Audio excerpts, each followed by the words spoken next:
সিদ্ধ হয়ে গেছেন না? হ্যাঁ ভাই, তো যাবেন নাকি? ডেটিং এ যাবো ভাই। তাই? গার্লফ্রেন্ড ওয়েট করতেছে, ভালো করে করে দেন ভাই। ঠিক আছে, তাহলে আমি একটা মুখ ফেসিয়াল করে দিই, তাহলে আরো ভালো হবে না? হ্যাঁ, একটা টিকটক কার্ড দিয়ে দেন। ভাই আমি তো টিকটকার না, আমি টিকটক কাজ দিতে পারবো না। ঠিক আছে, তাহলে একটা ভালো একটা কার্ড দিয়ে দেন। কি কার্ড দিতেছেন ভাই এটা?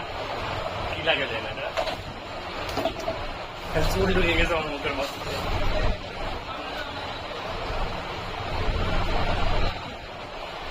ওইখানে লেগে গেছে।